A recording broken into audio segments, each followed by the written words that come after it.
Hi, it's Snorgle. Welcome back to Dear Esther. We find ourselves on an uninhabited island in the Outer Hebrides. As we explore this desolate place, an anonymous man shares a series of thoughts to his wife. What will we use to make sense of this shifting narrative? Puzzle solving and lateral thinking, of course. So, last time, I think we discovered a couple of things. One is that I don't think that, initially I thought that maybe we were sick. No, I think that our wife was killed in a traffic accident. Tragically killed in a traffic accident. We keep talking about two men, Jacobson and Donnelly, and I sort of don't quite understand entirely what is going on with that. It's very strange. I don't understand how we... Over the Sanford Junction, headlights in your retinas. Donnelly drove a grey hatchback without a bottom. All the creatures of the tarmac rose to sing to him. All manner of symbols crudely scrawled across the cliff face of my unrest. My life reduced to an electrical diagram. All my gulls have taken flight. They will no longer roost on these outcrops. The lure of the moon over the Sanford Junction is too strong.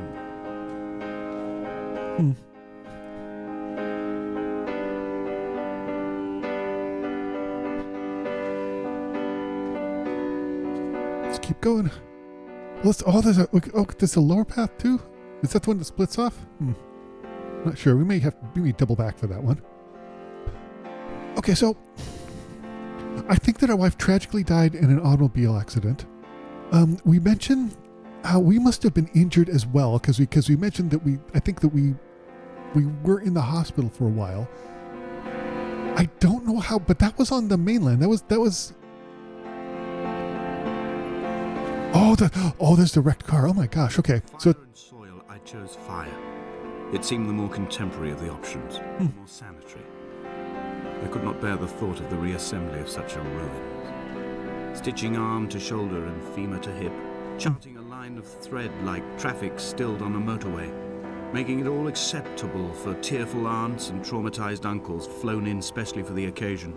I don't know what that is. Ash, mix with water, make a phosphorescent paint for these rocks and ceilings. Oh,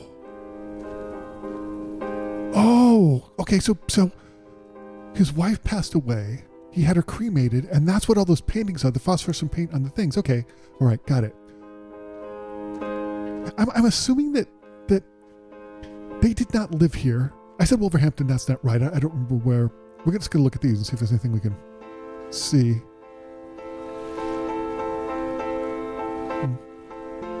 So, he was on the M5, made that clear, and somebody hit him. I don't think they mentioned how the accident happened. Okay, so there's a phosphor paint that we see all over the place. I don't know what he's painting, but what's that? Oh, that would be a picture of his wife. That's sad. And then I don't understand how he ended up being the only person here. He does talk about how the only people he talks about who lived here, and I'm not quite sure if they just lived here to live here or if they lived here because like the Donnelly, I almost got the impression that maybe Donnelly was like a anthropologist or something. I'm not sure. Oh my gosh! That's yeah, okay. The wreck of the car. Oh my gosh. It's gonna keep going. Following the candles, you know? They're leading us somewhere. They're leading us somewhere. Probably to the end of the game. Chemical stains on the tarmac. The leak of air conditioning, brake fluid and petrol.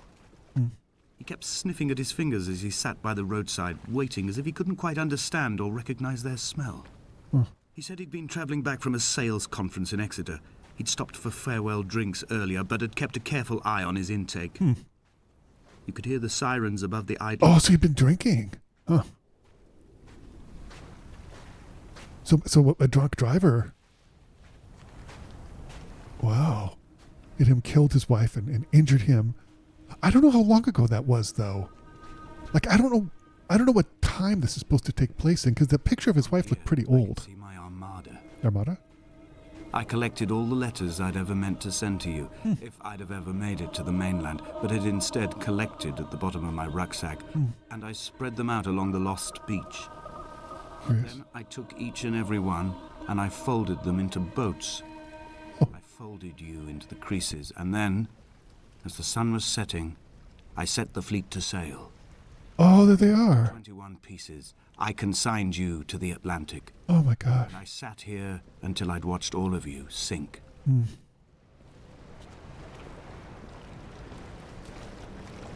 On something, a light from heaven shone around him, and he fell to the ground.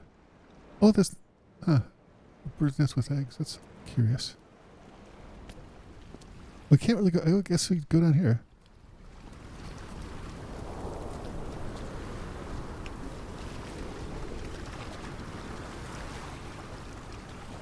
Do I have to go back? I'm not sure. I didn't see. It doesn't look like we can keep going this way because there's a bunch of rocks in the way. Like there's a rock slide and that's... Yeah, okay, well we have to go back. Okay. We'll head back. Oh, there's stairs this way. Okay. I missed that before. Let's go up the stairs. Are we going up there? Maybe? Could be. It seems like that has been taunting us. Tempting us, taunting. More like tempting us the whole time. Like that tower up there. I mean, I originally called that the lighthouse. I don't think that's a lighthouse. It looks like some sort of communication tower. Man. So that's what I don't quite understand is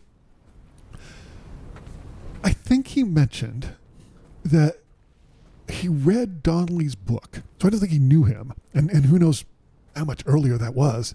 But he read Donnelly's book, and Donnelly was here, and Donnelly had nothing but sort of complaints. On the road to Damascus, they resuscitated him by hitting him in the chest with stones gathered by the roadside. What?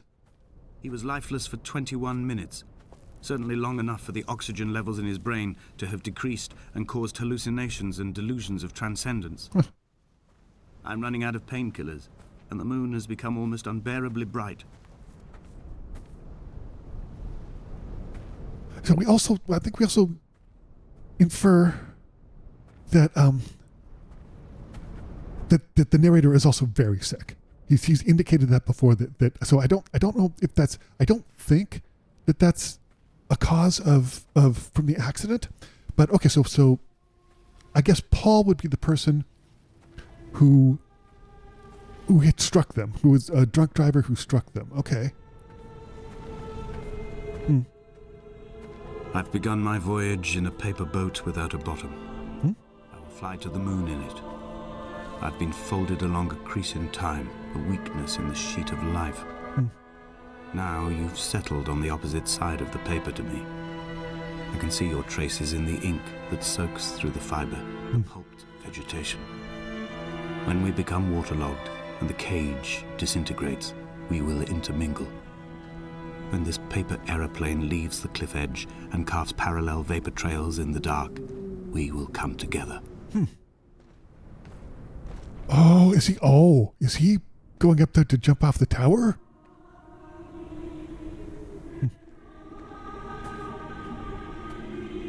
I thought it was a really interesting way to tell a story. This one, just like you could easily miss parts of the story. He would I'm have sure I did. realized he was his own shoreline, as am I. Just as I am becoming this island, so he became his syphilis, retreating into the burning synapses, the stones, the infection. So I guess Donnelly wrote a book. He read the book, and then decided to move to this abandoned island. Maybe. What about Jacobson though? I don't remember why they're not still around, unless it was a very long time ago. I mean, and it totally could have. They're not really talking about what time frame it is. Obviously, it's relatively, what's up here, modern-ish. You know. There are headlights reflected in these retinas. Too long in the tunnels of my island without a bottom. The sea creatures have risen to the surface, but the gulls are not here to carry them back to their nests. I've become fixed, open and staring, an eye turned on itself. I've become an infected leg whose tracking lines form a perfect map of the junctions of the M5. Oh my gosh. I will take the exit at mid-thigh and plummet to my Esther. Oh, that's exactly what's happening. Yep, that is 100% exactly what's happening. Oh, I can go up here. Okay. Okay. How long has he been on this island by himself, though? That I don't know. Is this relatively immediately after the accident, or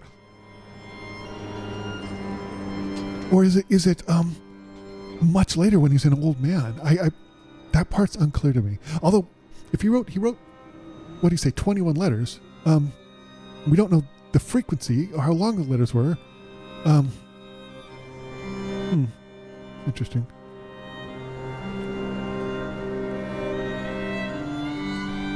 Oh my gosh, look how perilous this is. Like, in real life, this would be scary as heck. Like trudging up this staircase carved in the side of a cliff on the Outer Hebrides.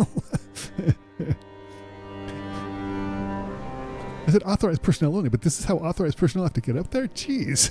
You know? Oh my gosh. I have to, like, strap in.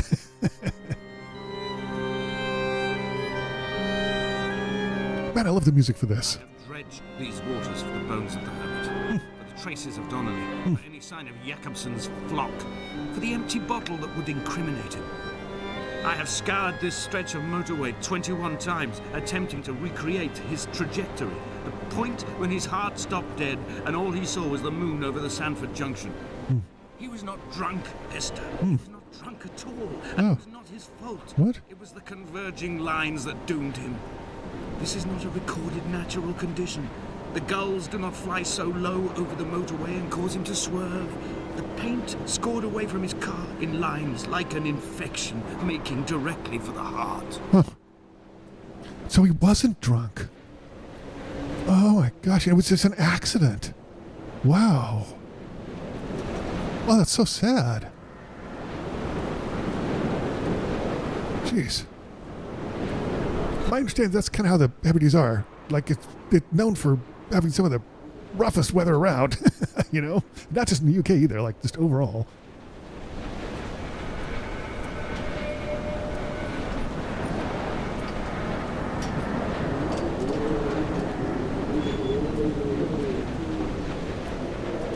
I have run out of places to climb. Yeah? I will abandon this body and take to the... Oh, that's exactly what he's doing. Yep. That's exactly it. Okay. Dear Esther. Yep. I have burnt my cutscene. My books, this death certificate. Mine will be written all across this island. Who was Jakobsen? Who remembers him?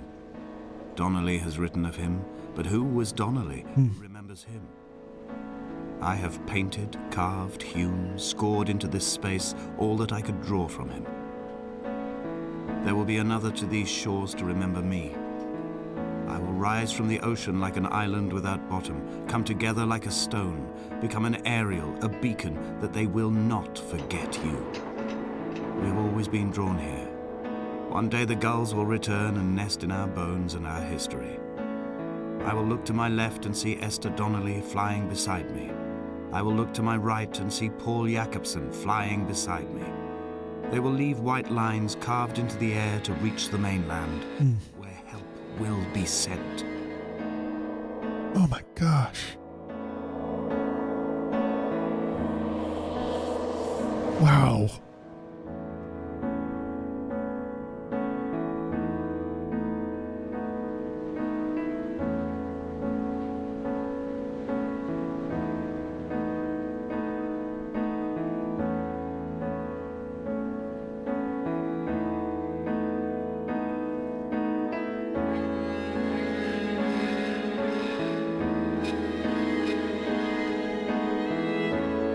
Wow. I'm not doing any of this. The game is just doing this by itself as a cutscene. Oh my gosh.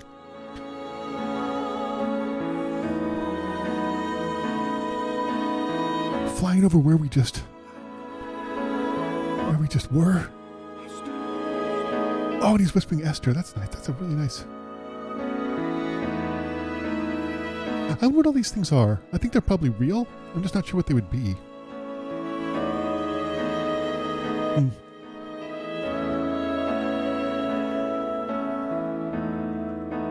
So let's see if we can piece this together, story-wise. There was a man and his wife. They were driving along the M5 in the UK, and they were hit by a driver who was not drunk. It was just a freak accident. I think his wife died instantly, and he was severely injured.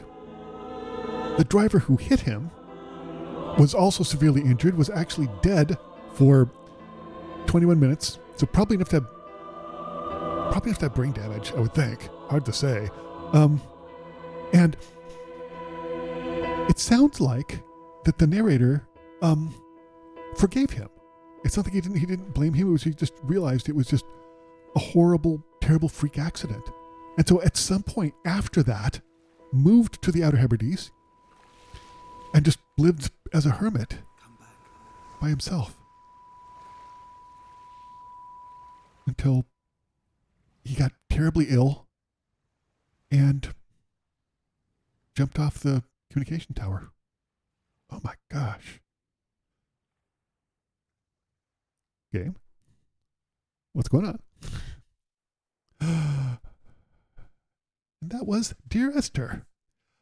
Boy, I enjoyed this a lot. I really love this interesting type of storytelling where I'm sure I missed stuff. I'd really tried to be as thorough as possible, but I'm sure I missed some things. And, it really just, I think that there's a minimum number of things you have to do in order to move on to the next area, but you can miss a lot. Like if you're not really sort of checking things out, you can miss a ton.